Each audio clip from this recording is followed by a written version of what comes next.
यो विमोचन कार्यक्रममा संघीय गणतन्त्र नेपालका पहिलो राष्ट्रपति महामहिम रामवरण यादव लगायत अतिथिज्यूहरू आइसक्नु भएको छ।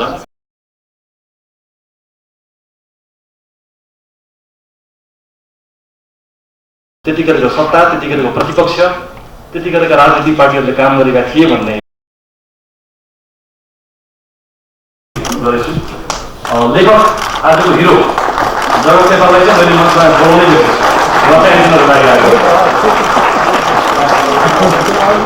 क्यामेराको साथीहरूलाई पनि एकैछिन उभिने हुनको लागि आग्रह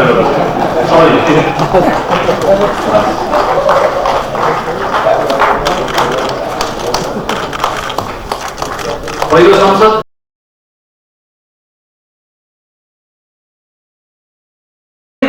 तर हाम्रो कन्टेक्समा सधैँ ट्रान्जिसन छ। आजको कुराहरू आयो, राजाको शक्ति बढ्दै गयो, गर्दा गर्दा गर्दा 15 साल भयो। 15 सालमा राजाले दिएको संविधान मान्दाखेरि पनि 18 महिना भित्र खत्म भयो। हेर्नु 18 पञ्चायतमा चाहिँ स्थायित्व छ भन्दा त्यहाँ पनि छैन। संविधान परिवर्तनको नाउँमा संशोधन, राजा महेन्द्रको होल टोटल ओरिएन्टेसन के छ भने पावर, युवा पावर सिकर। त्यो उहाँ गएको किताबमा पनि ठाउँ ठाउँ भनेर म यसो के गरेर बस्नु, मेरो के भूमिका छ तपाईँको संविधान भन्ने खालको कुरा। पछाडि वीरेन्द्रले पनि होइन मेरो के भूमिका छ त भन्ने उहाँले भूमिका खोजिरहेको, मेरो भूमिकै छैन भन्ने एउटा मोडर्न भ्यू भएको प्राइम मिनिस्टर थियो, डाइनामिक थियो, क्यारिजमेटिक थियो, सोसल र इकोनोमिक चेन्जेसहरू ल्याउन खोजेको थियो, वृद्ध आक्रोशनको कुराहरू गरेको थियो।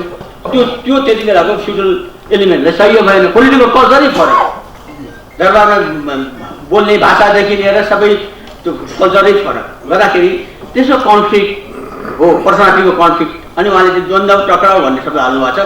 त्यो ठिकै होला नि त। अब शब्द मैले के भन्छ, एउटा कन्फ्लिक्ट भन्ने शब्द मैले प्रयोग गर्छु। यो अरू कुरा थ्रेट पर्सेप्सन भन्छौँ हामी, एकाअर्काको थ्रेट एक्जिस्टेन्सलाई खतम, मोनार्कीलाई पनि खतम पार्छ कि कोइरालाले, बिपी कोइरालाले। त्यस्तो अब सोसियलिस्टिक, त्यो डाइनामिक, त्यो क्यारिजमेटिक पपुलर हुँदै गएपछि मोनार्कीको इन्स्टिट्युसनै थ्रेट हुन्छ कि भन्ने एउटा डर, प्लस अलिकति इन्टरनेसनल फ्याक्टर्सले पनि त्यति बेला पनि काम गरिरहेको छ, कन्ट्रिब्युट गरिरहेको छ। कतिवटा डायलगहरू छन् यहाँभित्र। अब राजा र गिरी, डाक्टर गिरीको बिचमा, यिनीहरूको बिचमा, अरूको बिचमा यिनीहरू त अनि कसरी कु गर्ने भन्ने कुरा, प्यारिसमा कसरी मिटिङ भयो, अनि ऋषिकेश शाहलाई भनियो, राजाले चाहिँ भर्सक चाहिँ पार्लियामेन्ट मार्फत चाहिँ बिपी कोइरालाको गभर्मेन्टलाई बर्खास्त गर्ने प्लान गरेको, त्यो सम्भव नहुने भएपछि, केही नलाग्ने भएपछि अनि आर्मी लाएर चाहिँ कु गर्ने स्थितिमा राजा पुगेको कुराहरू त्यो यसमा अलिकति बजार डिटेल नमिल्छ। अन्त हामीले धेरै कुरा त्यही त ऋषिकेश शाहजीले नै त्यो हामीलाई त्यति बेलै हामी युनिभर्सिटीमा पढ्दाखेरि त्यही त्यति बेलै भनेको थियो हामी। त्यो 1961-62तिरै कि प्यारिसमा कसरी बोलाइयो ऋषिकेशलाई, एम्बेसेडर होइन कल गरियो। त्यसपछि उहाँलाई मलाई सहयोग गर भन्दाखेरि राजाले सरकार पार्लियामेन्टबाटै चाहिँ डिजल्भ गर्नुपर्छ भनेको छ। कति के भन्नुभयो थाहा छैन, उहाँको भनाइ हो। थाहा नपाएको कुराहरू डाक्टर गिरीलाई के भनियो, बिपीले किन उसलाई के अरे मन्त्री विश्वबन्धुलाई मन्त्री नबनाएको किन उहाँ गुनासो गर्यो, किन सूर्यप्रसाद उपाध्यायले उसलाई चाहिँ युएनमा पठाइदिए, यसले के पाप गर्छ यहाँ भनेर विश्वबन्धुजीलाई मलाई चाहिँ युएन पठाइयो भन्ने यस्ता कुराहरू, त्यो रमाइलो कुराहरू छन्।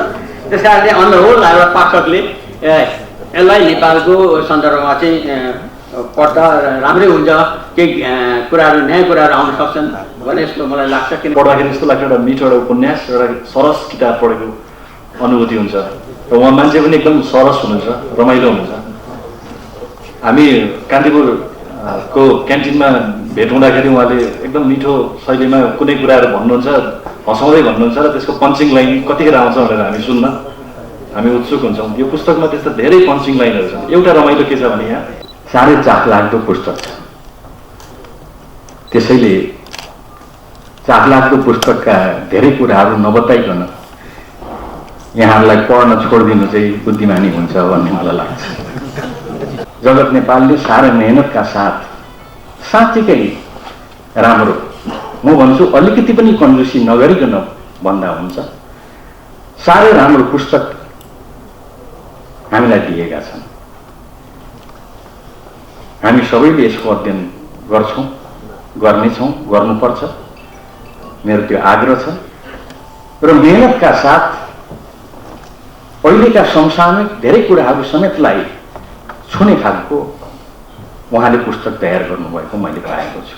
यसको केन्द्रबिन्दुमा रहेका विश्वेश्वर प्रसाद कोइराला आदरणीय विश्वेश्वर छोटकरीमा बिपी उहाँलाई पूर्ण रूपमा साङ्गोपाङ्गो रूपमा जान्नको लागि यो पुस्तक पढिसके पछाडि धेरै ठुलो सहयोग पुग्छ भन्ने मलाई लाग्छ।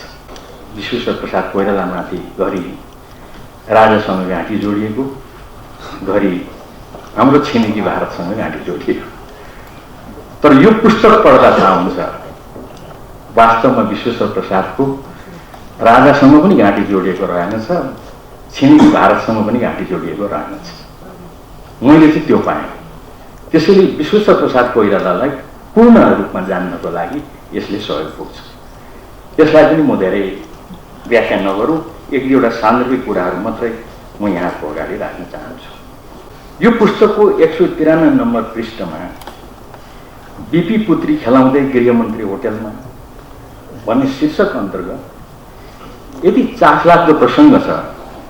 विश्वेश्वर प्रसाद कोइराला चीन जाँदा सँगै जानुभएका गृहमन्त्री भने होटेलमा बसेर बिपी पुत्रीलाई खेलाउँदै दिनभरि चीनले साह्रै शानदार उहाँको सम्मान गर्यो। बिहानदेखि खाना भनेर बोलाएको, बिहानभरि दिनभरि साँझ डिनर मात्रै खाएर फर्कन भन्यो। अनि उहाँको सँगसँगै गएको पुत्रीलाई कसले खेलाउने त भन्दा सँगै गएका गृहमन्त्रीले दिनभरि खेलाउने। अब गृहमन्त्रीले बिपी पुत्रीलाई खेलाएको कारण चाहिँ के हो, किन खेलाउन लगाइयो भन्ने चाहिँ म मेरो मुखबाट भन्दिनँ। यहाँले यो पढ्नु होला, यो पुस्तक यहाँले बुझ्नुहुन्छ। मलाई अनि अर्को ठाउँमा खुब चाख लाग्यो। आदरणीय मेरा मित्र, हामी सबैको मित्र चक्रजी जो अहिले पनि अस्वस्थ हुनुहुन्छ, वास्तवलाई बिपीलाई सोध्छन्, सान्दाजु भारतले नेपालसँग खोजेको के हो? अनि बिपीले चक्रलाई भन्छन् भारतको स्वार्थ स्ट्रक्चरल ग्यारेन्टी हो। उहाँले शब्द त्यो प्रयोग गर्नुभएको छ, स्ट्रक्चरल ग्यारेन्टी हो। चक्र फेरि सोध्छन् यो के हो स्ट्रक्चरल ग्यारेन्टी भनेको? अनि बिपीले जवाफ दिन्छन् मैले चीन भ्रमणमा जाँदा सूर्य प्रसाद उपाध्यायलाई किन लग्यौँ होला, त्यही हो स्ट्रक्चरल ग्यारेन्टी।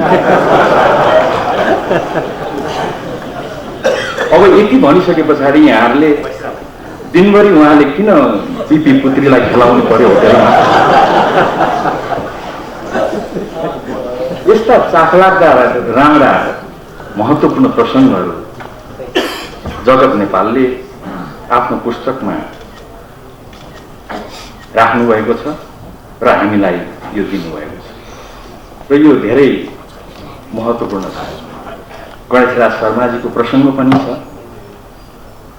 वास्तवमा हामीले कतिपय कुराहरूलाई अहिले पनि निष्कर्षमा पुर्याउन सकेका छैनौँ, त्यसलाई सम्बोधन गर्न सकेका छैनौँ। उहिले पृथ्वीनाथ शाहले पनि दक्षिणको बादशाहको कुरा गरेका छन्। विश्वेश्वर प्रसाद कोइरालाले पनि गणेशराज शर्माले सोधे, साह्रै चिन्ता भएर सोधे, म त्यो जम्मै पढ्नपट्टि जान्न चाहन्न, होइन तपाईँ जस्तो चिन्तक, तपाईँ जस्तो यस्तो संयोजक, साह्रै सन्तुलन बनाउने। वास्तवमा यो पुस्तक पढ्दा गजबको एउटा सम्मान जाग्छ विश्वेश्वरप्रति। उनले त्यो सबै कुरालाई दिमागमा राखेर बोलेका छन् गणेशराजले। होइन के हो, अब त तपाईँ जाने बेला हो। उहाँको बोल्ती फुट्न छोड्न थालेको थियो। अनि त्यति बेला अब तपाईँ गइसके पछाडि के गर्ने, अब कसले सम्हाल्छ भनेर भन्दा उहाँले ठ्याक्कै, धेरै शब्द यहाँ मैले भन्नु हुँदैन किनभने ठ्याक्क त्यही शब्दले मात्रै कुरा बुझिन्छ। विश्वेश्वरले एउटा जवाफ दिनुभएको छ। मैले अघि दक्षिणको बादशाह भने, त्यसपछि विश्वेश्वरमा आइपुगेँ। विश्वेश्वरले भन्नुभएको छ अब जे गर्छ इन्डियाले गर्छ। उहाँले यो पुस्तकमा विश्वेश्वरलाई त्यसरी कोट गर्नुभएको छ। अहिले अहिलेसम्म पनि हामी जस्तो चक्रजीको प्रश्न मैले यहाँ राखेँ, वास्तवमा के हो, कसरी यसलाई हामीले सम्बोधन गर्ने हो जस्ता कुराहरूमा अहिले पनि हामी लागिरहेको छौँ। अहिले पनि हामी दुखिरहेका छौँ, तर दुखेको कुरालाई सम्बोधन गर्न सकिरहेका छैनौँ। मलाई विश्वास छ यो पुस्तकले हामीलाई यी सबै कुराहरूलाई एउटा ठिक निष्कर्षमा पुर्याउन हामीलाई उत्प्रेरित गर्नेछ भन्ने मेरो विश्वास छ। हामीले हाम्रो दुवै छिमेकी चीन र भारतप्रति राम्रो सद्भावको आधार तयार गर्न सक्नुपर्छ, वातावरण तयार गर्न सक्नुपर्छ। उनीहरूको विरुद्धमा अलिकति पनि केही पनि यो देशमा हुन नदिने हामीले अनुभूत गराउन सक्नुपर्छ। उनीहरूसँगको हाम्रो सुमधुर सम्बन्धको अर्को कुनै पनि विकल्प छैन, तर हामीले यो गर्न सकिरहेका रहेनछौँ भन्ने कुरा पृथ्वीनाथ शाह विश्वेश्वरदेखि अहिलेसम्मका हाम्रो भोगाइले यो कुरा देखाइरहेका छन्। वास्तवमा चाखलाग्दा कुराहरू थुप्रै छन् यहाँ, तर त्यो सबै चर्चा गरेर साध्य हुँदैन। म हामीसँग बेला बेलामा जोडिने, बेला बेलामा हामीले भोग्नुपर्ने कुराहरूलाई मात्रै म उल्लेख गर्छु, त्यसैले भर्सक छोट्याउन खोजिरहेको छु। एउटा प्रसङ्ग सबै हामी छलफल गर्छौँ, सबै हामी छलफल गर्छौँ। छलफल गर्दाखेरि त्यो कुरालाई गम्भीरतापूर्वक उठाउँछौँ, संसदसँग जोडिएको।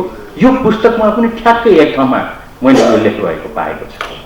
त्यो चाहिँ के हो त भन्दाखेरि अब संसद चल्न लागेको छ, त्यसैले संसद चल्न थालिसके पछाडि फेरि यो प्रसङ्ग हाम्रो अगाडि उठ्छ।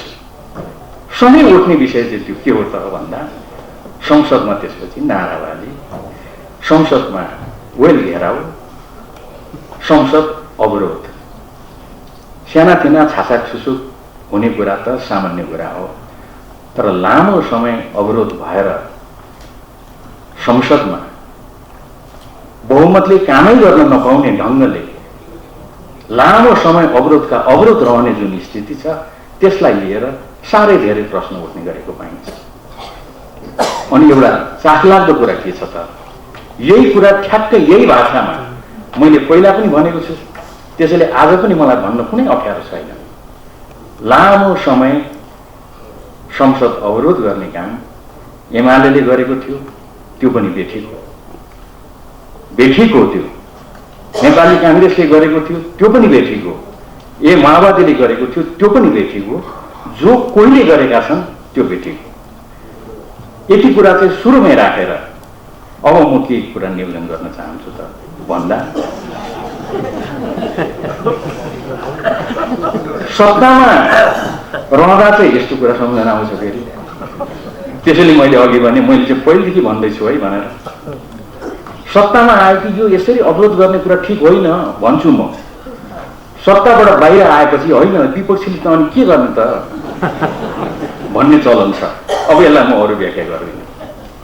यहाँ वास्तवमा जगत नेपालले त्यो एउटा राम्रो प्रसङ्ग, पहिलो संसदले पो हामीलाई अवरोध गर्ने सिकायो कि भट्टराईजीको सभामुख नेतृत्वको संसदले भनेर मैले त्यो खुब हेरेँ, चाख लागेर हेरेको त ठ्याक्कै एकपटक संसद अवरोध होइन, नाराबाजी होइन, सिर्फ आधी घन्टाको लागि संसद बहिष्कार भएछ। सिर्फ आधी घन्टाको लागि भएछ। के त भन्दा प्रकाश मानजीले मलाई खुब हेरिराख्नु भएको छ, उहाँले यो किताब पढ्नु भएको छ होला भन्ने लाग्दैन मलाई।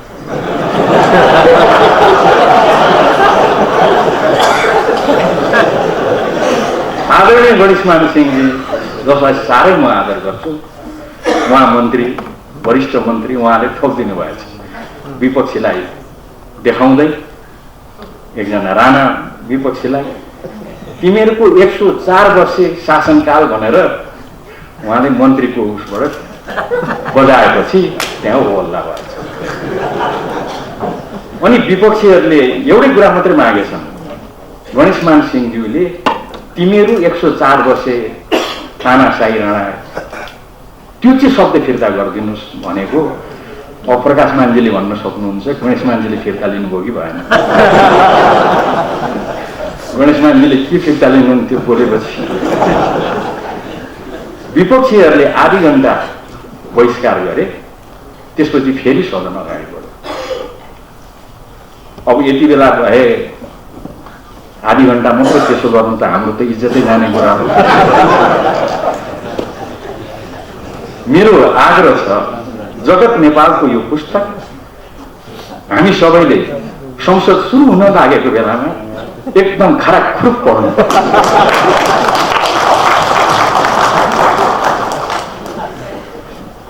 वास्तवमा धेरै छन् कुराहरू त, तर सबैको बारेमा चर्चा गरेर साध्य हुँदैन। फेरि यहाँहरूले सार्वजनिक भएको छ, त्यसैले यहाँहरूले पढेर आफ्नो कुरा अब टुङ्ग्याए। पुस्तक लेखक जगत नेपालले यो पहिलो संसदको पृष्ठभूमिको बारेमा पनि धेरै कुराहरू राख्नु भएको छ। पहिलो संसद आएर गइसके पछाडि राखिए पनि वास्तवमा बिपी महेन्द्र टकराउभित्र अरू धेरै प्रकारका टकराउ र झिल्काहरू पनि जगत नेपालले यो पुस्तकमा समेट्नु भयो। संसदको लागि केन्द्रबिन्दु बनाएर यसको शीर्षक रहे तापनि यसले मलाई लाग्छ नेपालको प्रजातन्त्र लोकतन्त्र अथवा अहिलेकै संविधान सभा भनौँ वा 7 सालको संविधान सभा भनौँ, यसको बावजुद पनि किन अस्थिरता भइरहेको छ, नेपालको अस्थिरताको कारण के हो, त्यो चाहिँ नि मलाई लाग्छ समसामयिक नेपालमा लोकतान्त्रिक राजनीति गर्नेहरूले अथवा नेपालको वर्तमान पछौटेपनको जवाफ कहाँ छ भनेर खोज्नेहरूले यो किताबबाट केही सन्दर्भ सामग्री पाउँछ। पहिले त निर्वाचन हुनुभन्दा अगाडि नै दरबारले नेपाली काङ्ग्रेसले कति सिट ल्याउन सक्ला भनेर दौडा गरेर डरायो, आफै पनि दौडे र धेरै बुझे 40-45 भन्दा बढी ल्याउन सक्दैन भन्यो होइन। त्यसपछि निर्वाचन भयो, नेपाली काङ्ग्रेसले 74 सिट ल्यायो, तर पनि तुरुन्त संसद बोलाइएन। किन? त्यो पनि उत्तिकै चाहिँ निर्वाचन र गठन शीर्षक जुन मैले राखेको छु किताबको छ, त्यो पनि त्यति नै अहिलेसम्म वर्तमान समयसम्म पनि त्यत्तिकै सान्दर्भिक हुनु पाउँछ। संसदै पहिले चाहिएको थिएन। संसद भने के हुन्छ? अहिले पनि तपाईँहरूले विचार गरिरहेको छ के भने संसद इन रियल सेन्स के हुन्छ भने पिपुलमा ट्रान्सफर अफ पावर हुन्छ। त्यो संसदले सभरेन पिपुलको काम गर्छ। बेलायतमा यदि संसदले भन्छ भने पार्लियामेन्टले सही मानेमा भन्छ भने म डेथ वारेन्ट मृत्युदण्डको पुर्जी पनि ल्याएर मलाई संसदले दिन्छ भने म तुरुन्तै स्वीकार गर्छु भनेर बेलायतको राजा वा रानीले भन्छ। यो फेमस एउटा चाहिँ उक्ति छ र पार्लियामेन्टले जे आदेश दिन्छ त्यो मान्छ। म जहाँ राख्छु त्यहाँ गर्छु। तर हामीमा के छ भने पार्लियामेन्टको अन्तर्गत बस्न हाम्रो सनातन शासकहरू तयार भएन, दरबार तयार भएन। अहिले त्यहाँनिर त कति समय एउटा एक ठाउँमा इन्ट्रेस्टिङ पार्ट मलाई कतिपय कोटेसन त्यो किताबको मैले पढेको भन्दा पनि के आउँछ। जस्तै एक ठाउँमा बिपी र मोहन शमशेरको डायलग छ, मलाई बडो इन्ट्रेस्टिङ लाग्यो। के भन्नुहुन्छ भने मोहन शमशेरलाई त अब त्रिभुवन र काङ्ग्रेस मिलेर अथवा इन्डियाको पनि साथले अपदस्थ गरियो राणा शासन। त्यसपछि त्यो डायलगमा के हुन्छ भने तपाईँ दरबारलाई विश्वास गर्नुहुन्छ है, तर त्यसबाट हुँदैन, बरु मलाई विश्वास गर्नुहोस् भनेर। किनभने मोहन शमशेरले तपाईँ भन्नुहुन्छ कि त्यसै किसिमले। अनि बिपी चाहिँ नि एकदमै त्यो दरबारलाई विश्वास गर्ने, त्यही कुरामा मोहन शमशेरजीको अलिकति हिन्ट छ त्यहाँनिर। त्यस्तै भने चाहिँ यसरी चाहिँ नि के छ भने किन त्यो संसदमा ट्रान्सफर अफ पावर गर्न चाहेन त? त्यसमा के 7 सालको परिवर्तन पनि कम्प्लिट भएन। धेरै कदमहरू चालिएका छन्। बेटा रजौटा उन्मूलनदेखि लिएर भूमिसारको बिल विधेयकहरू आउनेदेखि लिएर धेरै प्रगतिशील विधेयकहरू त्यहाँ आएका छन्। त्यति मात्रै होइन, यो चाहिँ के छ भने नेपाललाई कसरी चाहिँ यो भारत र चीनको एउटा दुईटैको उत्तिकै विश्वास एउटा मुलुक बनाउने र भन्ने कुरामा बिपीका स्टेटमेन्टहरू डायलगहरू त्यो उत्तिकै चाहिँ अहिलेको नेपालको लागि पनि उत्तिकै कामयाब, उपयोगी र मार्गदर्शन भएको देखा पर्छ कूटनीतिक पक्ष। त्यहीँनिर गणेशमानजीको एउटा चाहिँ बिपीको डायलग मलाई बडो इन्ट्रेस्टिङ लाग्यो उहाँको पुस्तकमा। त्यो के भन्नुहुन्छ भने महेन्द्रलाई पनि कहीँ कु गर्ने, महेन्द्रले पुष्य गते गर्न लागेको छ भने महेन्द्रलाई नै किन अवस्था नगर्ने भन्ने कुराहरू पनि प्रत्याइरहेको छ। त्यो त मैले अन्त पढाएको थिइनँ, त्यो उहाँको किताबमा कहीँ रेफरेन्स छ। अनि त्यसो भन्दाखेरि चाहिँ के छ भने गणेशमानजीले चाहिँ भन्नुभएको छ, बिपीले त भन्नुभएको छ सेना लाउने।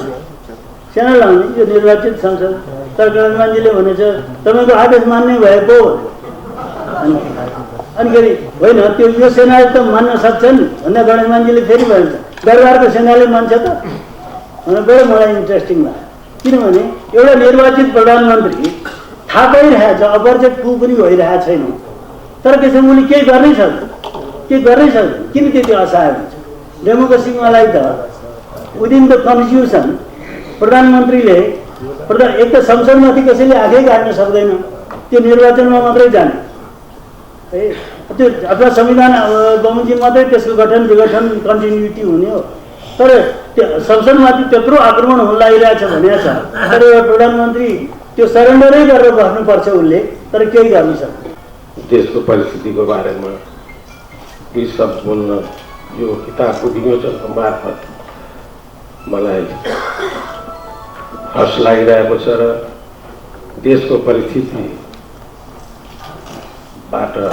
सुरुमै भनौँ कि च्यालेन्जेस जति छ त्यसले गर्दा त्यति खुसी छैन त्यसलाई कसरी समाधान होला र यो हाउसमा मैले देखिरहेको छु कि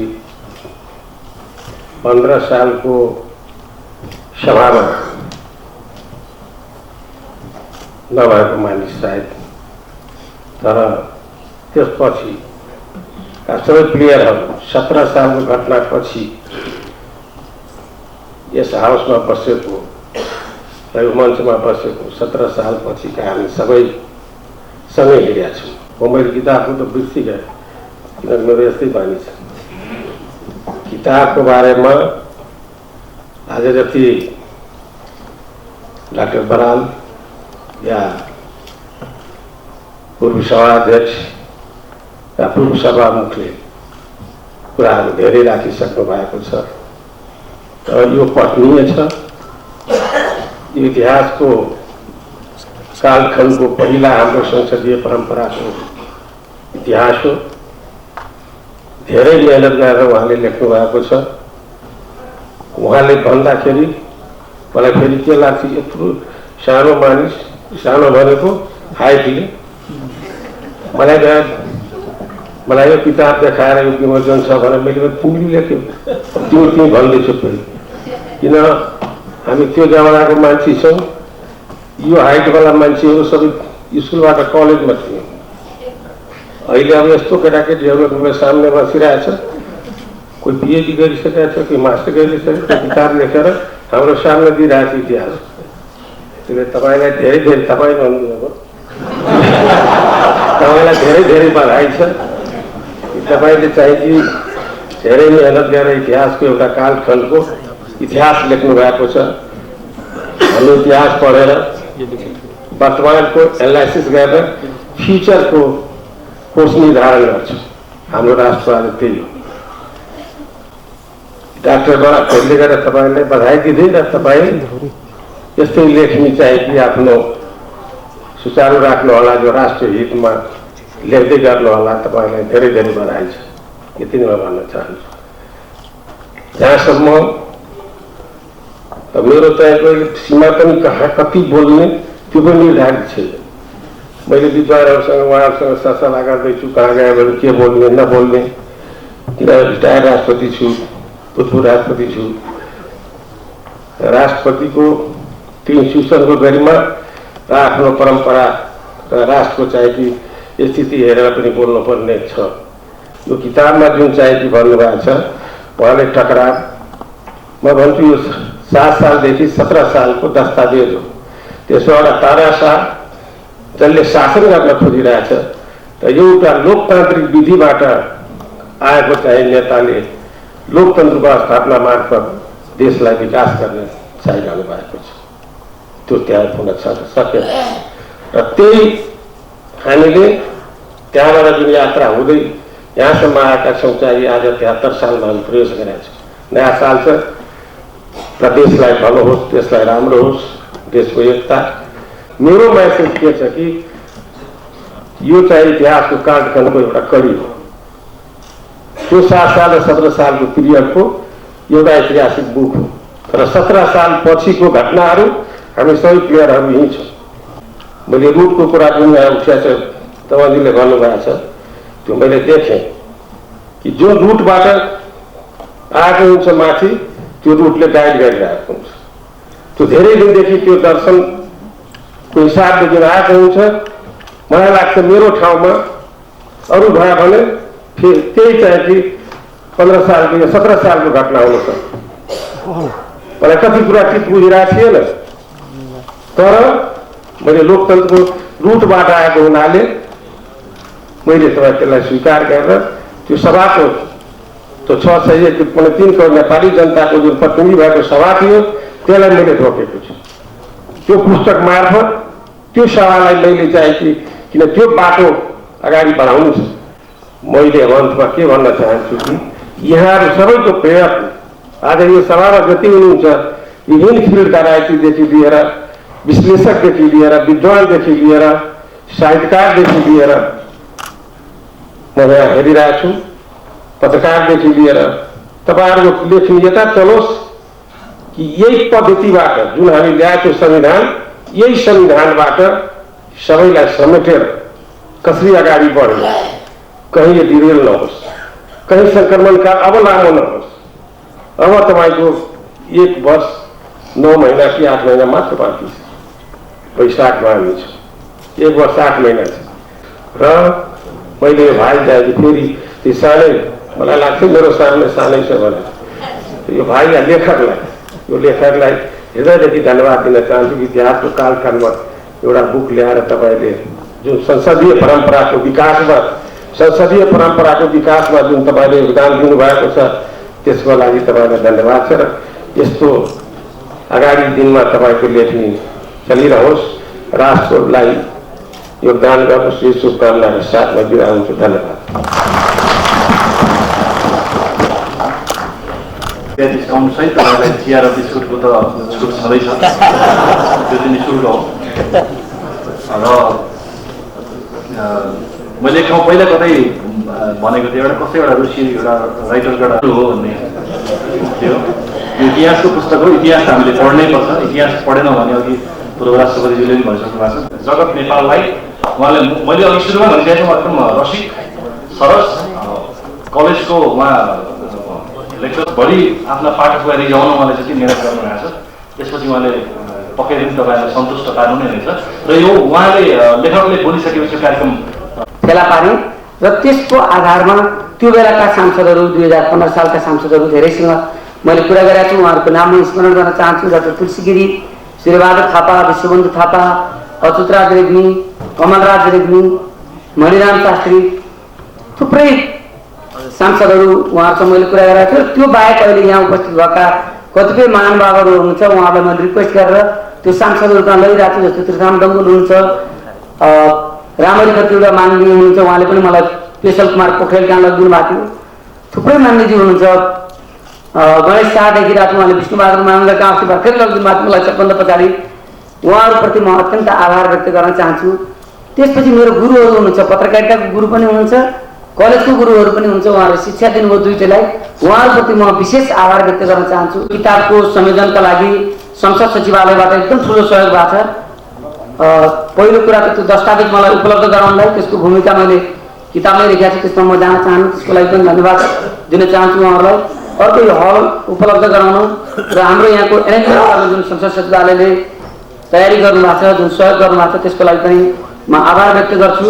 र यो कार्यक्रमलाई सफल बनाउनु सम्माननीय पूर्व राष्ट्रपतिज्यू, पूर्व सभामुखज्यूहरू, प्राध्यापक बराल र मैले यहाँ थुप्रो सरहरू देखिरहेको छु, केदार भक्त माटेमा सर देखिरहेको छु, मलाई एकदमै प्रेरणा लाग्छ। भोजराज सर देखिरहेको छु, लोकसेवा आयोगको अध्यक्ष हुनुहुन्छ, त्रिभुवन विश्वविद्यालयको भिसी हुनुहुन्छ, थुप्रै नेताजीहरू जोसँग म बसिरहेको छु र कलेजको टिचरहरू, प्राध्यापकहरू हुनुहुन्छ, पत्रकार साथीहरू हुनुहुन्छ। उहाँहरूले आएर जुन सफल गराइदिनु भयो कार्यक्रम, त्यसको लागि म भित्रैदेखि आभार व्यक्त गर्छु। र यो कार्यक्रम यही अन्त्य भएको घोषणा गर्छु। धन्यवाद।